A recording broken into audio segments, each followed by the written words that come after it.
In the annals of history, tales of intoxicating substances have often been told. Opium, alcohol, and tobacco, substances that have held societies in their thrall. But did you ever consider that the first European drug trade was not any of these, but was in fact sugar? Yes, sugar. That sweet crystalline substance that graces our dining tables and sweetens our tea. Our story begins around 8,000 years before the Common Era, when humans first discovered the sugarcane plant in New Guinea. They found that by chewing on the cane, they could enjoy a sweet and satisfying treat. Over time, these early humans began to experiment with the cane, learning they could extract its sweet juices and, through a process of boiling and evaporation, create what we now know as sugar. The knowledge of this sweet substance traveled, making its way to India and the Middle East. When the Arab peoples in the 7th century AD invaded Persia in 642 AD, they found sugarcane being grown and learned how sugar was made. As their expansion continued, they established sugar production in other lands that they conquered, including North Africa, Spain, and finally to Central Europe. Sugar had been viewed as an exotic spice and medicine, but by AD 1000, with the Crusades, Europe will develop a broader appetite for sugar in many foods. When it reached the shores of Europe, sugar was a spice and rarity, a luxury, a substance to be savored by the few who could afford it. The popularity of refined sugar in connection with the elite brought with it a considerable increase in tooth disease, first and foremost in the highest circles. To have cavities was a royal affliction and considered God's punishment for gluttony.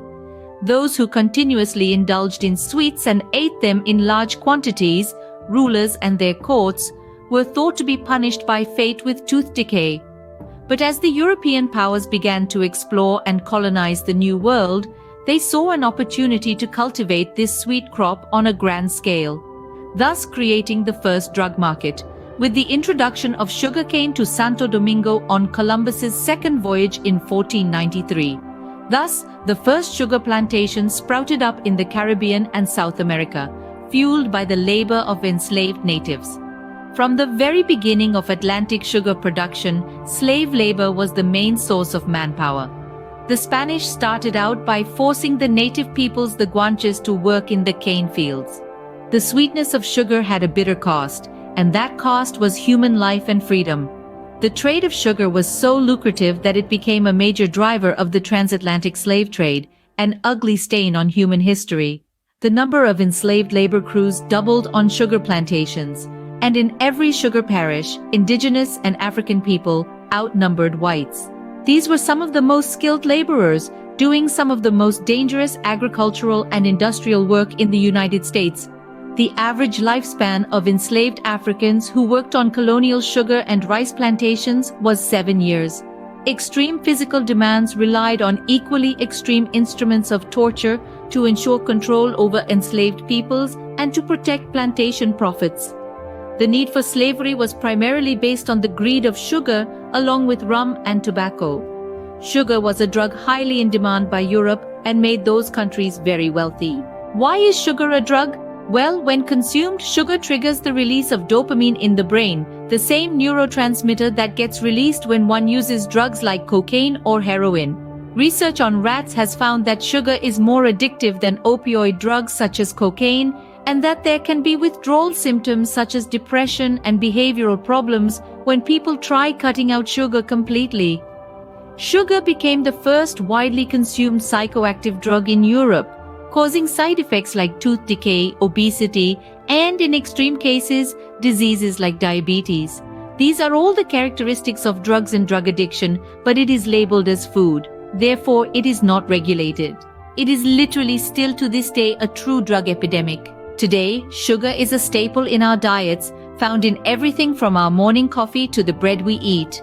The majority of products consumed contain some level of sugar. It's a multi-billion-dollar industry, the biggest commodity in the world. The United States makes about 9 million tons of sugar annually, ranking it 6th in global production. The United States sugar industry receives as much as $4 billion in annual subsidies in the form of price supports, guaranteed crop loans, tariffs, and regulated imports of foreign sugar. which by some estimates is about half the price per pound of domestic sugar. Louisiana's sugarcane industry is by itself worth $3 billion, generating an estimated 16,400 jobs. Yet, its history and the impact it had on the world often go unnoticed. Think about that the next time you take a sip of your sweetened beverage or bite into a sugar-coated pastry. Understand that every grain of sugar carries with it a legacy of human suffering, blood, death, and exploitation. Reflect on your own consumption of this sweet substance and consider its impacts, not just on your health, but also on the world history and the indigenous people of the planet. Sugar, the sweet substance that belies a bitter past, a past that serves as a stark reminder of the lengths humans will go for drugs. It was the introduction of sugar slavery in the New World that changed everything. The true age of sugar had begun, and it was doing more to reshape the world than any ruler, empire, or war had ever done. Mark Aronson and Marina Budos write in their 2010 book, Sugar Changed the World.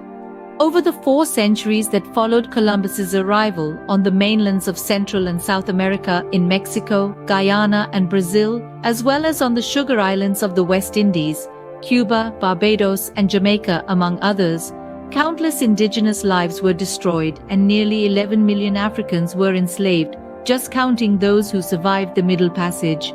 A past that should not be forgotten as we continue to grapple with the implications of our collective sweet tooth. Not much has changed in the past 500 years with sugar, and it has created a model which other cultures have duplicated with the rise of other modern drugs like meth, heroin, and fentanyl. Sugar and its effects must not be overlooked.